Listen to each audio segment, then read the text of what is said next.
When working in the corporate world like I did at Microsoft for 3 years, you get reviewed every year, which makes not too much sense in this real-time world.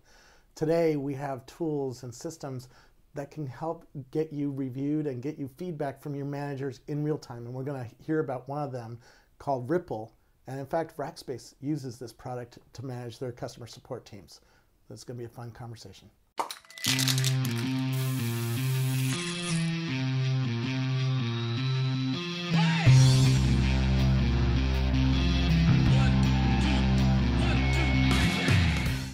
Who are you? I'm Daniel DeBow. I'm the co-founder and co-CEO of Rypple. Rypple is a social software tool for making feedback, coaching, and recognition easy at work. By background, I was a lawyer, investment banker, but I was lucky to be part of an enterprise software company called WorkBrain. I was on the founding team, grew it to 700 employees, 100 million in revenue, and then we sold it in 2007 and wanted to do something totally different and make work better for millions of people, and that's why we started Rypple. So tell me what Rypple is, and how it fits into the corporate landscape, because we've heard all about Enterprise 2 software like Salesforce Chatter or social text. How does it fit into that series of new tools that we have to consider? Sure, I think it's a great question. One thing, I think the best way to think about it is if Socialcast and Yammer and Chatter are all fighting to be the Facebook of the enterprise, we're fighting to be the Zynga of the enterprise. We're happy to sit on top of them, and we've got some stuff coming up. Actually, I think David Sachs at Yammer already announced we're going to be sitting on the Yammer platform. We're doing stuff with Zobni and some of the other social software enterprise players. We bring something different to that social software tool at work, but we also understand, hey, you really want to be able to enable those conversations that they're enabling. What's the pain you solve? And I sense it's management, right? Yeah. But tell me a little bit about what the pain is that you're solving and why it hasn't been solved before. Yeah. So the pain that we're solving is how do you help people get better feedback at work? And by feedback, we're talking about all the things that a great manager does.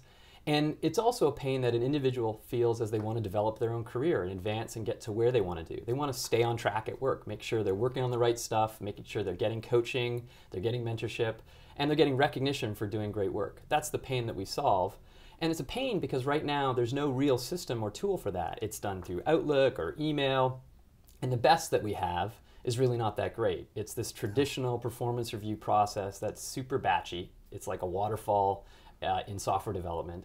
And it happens very infrequently. And it's tied to your compensation. And it's a ton of information all at once. And people don't really like it. Yeah. Neither the manager likes it nor the employee, right? Nobody likes it. And I think a lot of that is an artifact of how it was sold, which describes how it got built. And it was good for its time. Like, I think what you had was, just like email was a paper metaphor that moved online, the traditional software vendors that sell these review tools took a paper review done once a year and said, great, we'll automate it. They sold to the HR department and said, how can we solve your problem and give us $1 million a year? Yeah. And I think what's happened over the past few years, what really inspired us was seeing that people would bring great software to work if you made it great for them. And so the lens that we took towards building this was the exact opposite of the enterprise background we came from. It was, how do you take a regular manager and their team, they're as important as the team, and solve their problems? Make something simple, easy, that really hits the points that they want around feedback and coaching every day. And if you build something for them, eventually it will spread, and ultimately they will bring the HR people in and say, this is just a better way of doing things. Yeah. And that's what's been happening. You use Zynga in your intro, but I think it's more closer to World of Warcraft. Sure. My son was sitting at this desk playing World of Warcraft with his guild, and the boss of the guild, the clan leader, was yelling at him and giving him feedback about what he had just done, the task he had just completed. And I said, you're in management training, but you're getting management at the time you did a task, and then you try it again and get another piece of feedback about what you're doing. And I totally missed this at Microsoft, right? You would do a task and you wouldn't hear about it for 6 months or 8 months until the review came around, and it's like, oh, you really screwed that one up back in September, or you really did great, and thank you, you get a raise this year, Right. And it's like, it's not tied to the moment at which you do something, right? I think you're exactly right. I mean, I use Zynga as a metaphor to help people understand that we can sit on top of those platforms, but I think that's actually a better metaphor, which is World of Warcraft. And it actually speaks to like one of the big trends that we said when we built this business is that there's 90 million Gen Ys, but I think that's overused, but there's all these people at work who grew up in a completely different context of learning, ultimately, right?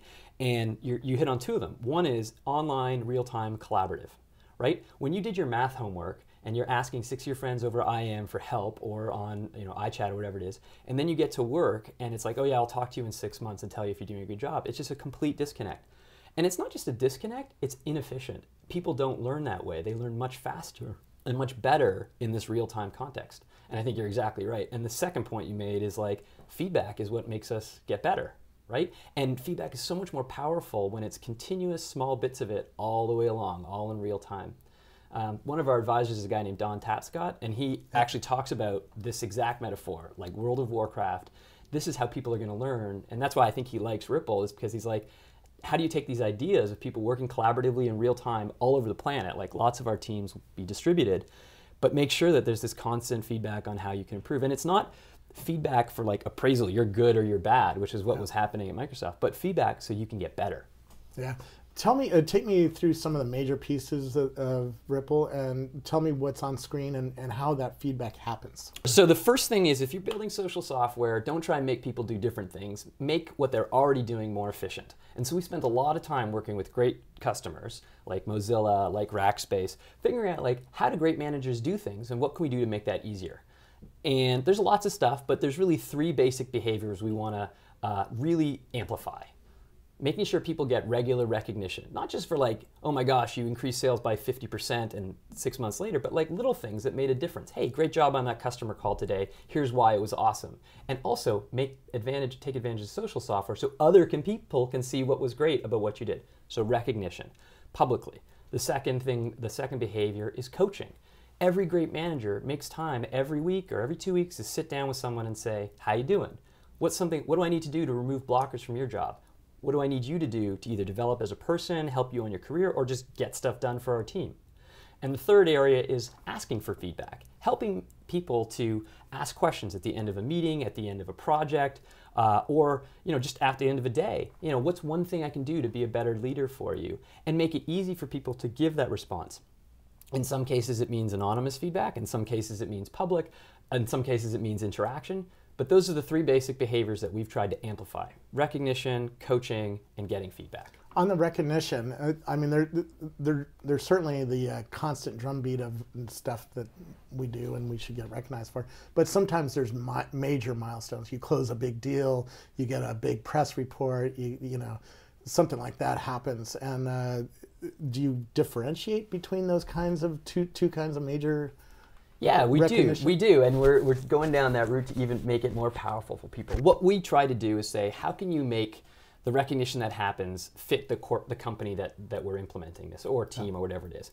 And what we allow people to do is create their own badges. They create badges that say, hey, listen, you're a rock star. Right? That's the language people really use, or you're awesome, or you're excellent. They don't use sort of formal HR competency speak at the end of the year. You exhibited great empathy in this conversation. No, they talk in English. And so by creating badges that people can customize themselves, define what they mean, you can create a really special badge for like that amazing event that you talked about, or just the everyday I like it, that was great, good stuff, keep it up. And that's how we differentiate. And more importantly, that's how it becomes part of people's culture really, really quickly. Because it's not us telling them what they should describe, what badges they are, it's them themselves describing what those badges are. If I'm managing a team, at Rackspace we use this thing called Net Promoter Score. Right? Yeah. We ask customers, do you like us? Are you telling your friends you like us? Right. Or do you hate us? Or do you, are you just neutral and you just don't care? Right. And that's Net Promoter Score, right? It comes back as a score, and it's going up or it's going down, and that sort of evaluates our team, right? How does some of those other scores that companies use, how does that trickle down to the individual level, and does it hook into the tool at all, or do you care about the other tools that are monitoring customer satisfaction, stuff like that? Yeah, absolutely. So the way that we think about what Rypple is then, and it goes back to your question earlier, is that there's all these systems where people do work, right? There's your CRM system, there's your support system like Zendesk or something like that. And these are places where people do work, and often managers think that that is the actual work. But reality is you can only get things done through people. Like if you want to improve your net promoter score, you'll come up with a strategy for improving customer engagement, but always this translates into how do I get Bob to do this and Harry to do that and Sally to do this? It's only people. That's the only thing we actually manage. So for Rypple, it's like creating a meta layer on top of all these other systems. So we use Pivotal Tracker. We're developers, right? We build software. So when people start a new story in Pivotal Tracker, it shows up in Rypple. And when I sit down with one of the developers, I can see all the stories that they worked on because that's the actual work that they did that was meaningful. And then I can add the meta layer of like, okay, let me coach you on how to be better at this or how to improve or something to develop for yourself. And our plan is to do that for, of course, in the open API world, to do that with everybody, every other system that makes sense, whether it's Google Docs that you're working with or a Salesforce system. And that's what's coming for us over the next few months. I think that's the way we think about how we can tie into what people are actually doing. Yeah. At Microsoft and at Rackspace, they had principles that sort of rained down from top, right? You know, Right. And at Rackspace, we want to demonstrate that we're passionate and that we're transparent. And there's a whole list of principles that we're supposed to live up to, and they turn eventually down into tasks, right? Do you help managers turn principles like that kind of principle into a task? So part of it is how do you articulate the values of a company and how do you, the competencies that are important. And that badging system I described to you is extremely powerful, and it does exactly that. You say like, these are the 6 values that are important, but instead of measuring you once a year by your manager who may or may not know everything you do, everyone around you should be giving you recognition for doing it. So you can have like, if transparency is a value for you at Rackspace, hey, I'm gonna give you the transparency badge and here's why you did it. Here's what you did for it. I'm gonna give you thanks. And of course your manager gets notified, hey, you know, Robert did this thing. I didn't know. Well, that's awesome. And then when they sit down with you, they've got it in front of them. So this real-time behavior is happening. The second thing you're describing is goals. But just to take a side second, what you're describing is like part of the problem with enterprise software. It's this idea that the way companies really work is this org chart. Like that's a model and a metaphor of the world that's actually been implemented in the software. And it's very hard to change. Yeah. But the reality is I don't think companies really work like that. I mean, they do to a certain extent, but actually if you were going to put a picture on a wall, a far better picture would be a social graph. Right? A social network. That is what a company does. And yes, Steve Ballmer might have this goal, I want you to increase by 100 million, but there might be some team that bubbles up another goal in real time over the course of Q1 and Q2 that actually becomes far more important and powerful. And arguably maybe one of the problems is that those things weren't bubbling up at Microsoft, right? We're like, hey, we should pay attention to this like tablet thing or mobile or whatever it is. What Rypple's trying to do is model a company as what it is, a graph of people who have different talents, and a goal-setting tool that is social. So one thing we're going to be launching, and I'll talk about it today, is social goals. The idea that goals are actually how we organize people. It's not the org chart that matters. It's like what people are doing and what's important. So you might come up with an idea at Rackspace as a goal. If other people start, like you invite people to participate and other people start signing on and start doing a lot of activity, that shows up in the feed. The CEO of Rackspace would be like, hey, I want to see the most active goals. Well, this thing Robert came up with is really important, and look how it's connected to what my goals are. Yeah. Let's prioritize around that. At Microsoft and at Rackspace, we have at Microsoft we call it morale money. We had morale events, beer parties and stuff like that. Are you able to hand out those kinds of parties based on the badges that the team got? You know, if you got 1,000 good badges, you know, you get beer party, you know? Yeah, it's so 2 responses to that. So the short answer is yeah, and we've already seen our customers starting to do that. They use the reporting capabilities and say like, hey, I want to see, you know, who's getting what recognition for what, and I want to start using that as an input into their compensation system. And it's important for us to really keep a distinction between feedback and coaching for learning and development and getting things done and payment for compensation. When you conflate the two, you know, it's like the Charlie Brown problem. Like no one hears what the teacher's saying when you walk into your review and, you know, they want to tell you all the things you need to improve, but all you're thinking is, what's my bonus? Am I getting a raise? Am I getting a promotion? Or am I getting fired? So, you know, you have to separate those two, but you can use it as an input. And I won't reveal everything, but we've got some pretty amazing customers doing some pretty cool things that are on the leading edge of incorporating this kind of crowdsourced and algorithmic data about what people are doing into a fairer, more equitable, and faster system for measuring rewards. Second point I want to make is, it's funny you say that thing about the beer parties or the money parties. Our competition I always thought, is not the traditional performance reviews. It's actually like cake and pizza, because every company does that, and they spend like $5 to $10 a month on like, hey, let's have cake for people. And I asked them like, why are you doing that? Oh, well, it's good for morale. It really makes people happy and engaged. I'm like, you could spend a fraction of that, like $4 to $7 a month on Rypple, and that'll actually make a difference to how people are feeling at work, because like that's what they want. They want like recognition and feedback and coaching and development. Like our competition's pizza. That's what I've always thought about. So it's funny you mentioned that. Interesting. Let's talk about your company. How do you tell me some of the fundamentals of your company? How is it funded and how's it doing? Sure. So Rypple is doing great. We're about 30 plus people right now. We've got offices here in the Valley, in San Francisco, and in Toronto, where I'm from.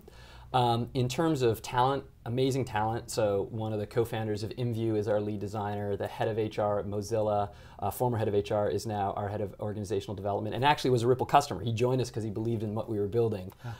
We got people from LinkedIn, and we've got people from Aardvark. It's an awesome team, and I'm actually pretty excited every day coming to work with them. In terms of sort of fundamentals, funding, we've raised about $13.5 million in funding so far in an angel and a Series A. Some of the notable investors, Peter Thiel is actually a big investor in our business. Former PayPal guy? Yeah, former PayPal guy, first investor in Facebook. Sure, yeah. He's great and really understands how what we're trying to do is not just improve this management thing, but actually change the way work is done. And that's a big idea. Other investors include Edgestone, a Canadian venture firm, BridgeScale, a Valley venture firm, and some great entrepreneurs who've been helpful to us. A guy named Roger Martin, who was the dean of the business school at the University of Toronto and one of the founders of Monitor. A guy named Joe Siegelman, who started Office Tiger and now Petro Tiger. Great advisors, like Eric Rees is an advisor to us. And some really thought leaders in human capital. Marshall Goldsmith, who's one of the best corporate coaches in the world, the vice chairman of Heinrich and Struggle. So some great people working with us. What happened on your Rypple the day you closed the funding? there was lots of kudos and congratulations and thanks going around. We were pretty excited about it. It was great. What's the challenge for 2011 for you guys? Scale and growth. So we are at the end of this week taking some stuff that we have, sort of take a step back.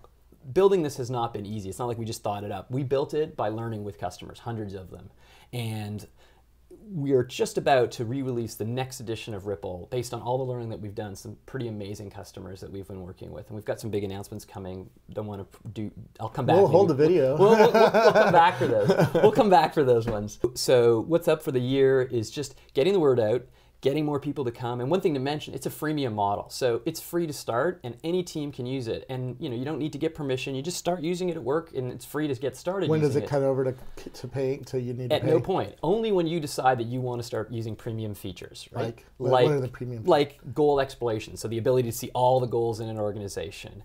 If you want to coach and have connections with more than 8 people, so you're clearly using this to manage your team, then we'll start charging you for that. So advanced reporting, things like that. Our goal was to make this a valuable tool for people to use, let them use it, let it bubble up. And I think it's a better model to sell into an organization. Like there's a telco in Canada that's got like 10% of its employees using this day in and day out. We've never talked to the senior leadership there. At some point, we'll go and we'll convert them and say like, hey, everyone's using this. And what we really think we're trying to do over this year is figure out how to hack the corporation. How do we break in and get to the operating system of a business, which is really how you manage your people. Yeah. And if we can change that, then I think we can change a lot of things over this year. Well, thanks. We use you guys. Who do you use for hosting? We absolutely use Rackspace for hosting, and it's awesome. They're great. The support that we get from Rackspace is top notch. The people that we deal with are amazing. It's a great synergy. Obviously, the team that is supporting us is also using Rypple. They're using it to coach their own teams and get results out of them. And then, so it's a great relationship. But yeah, we love using Rackspace. They're awesome. Cool. I don't use that as a precursor to get on my show, so but I always appreciate it when people use our services. No problem. So thanks. Where do I find you? Where do I find more information? You can check out Rypple, which is R-Y-P-P-L-E, Rypple.com on the website. How did you get that weird name? Well, there's no domains available anymore. I know that. Yeah, domains are there, and it actually works out well because it helps people remember. Rypple's about asking questions, so Y for why, and also Gen Y, so Rypple with a Y. And you can email me, ddebow@rypple.com, or I'm on Twitter, pretty active, ddebow. Very cool. Thank you so much. Thanks, Robert. Appreciate your time. Thanks a lot.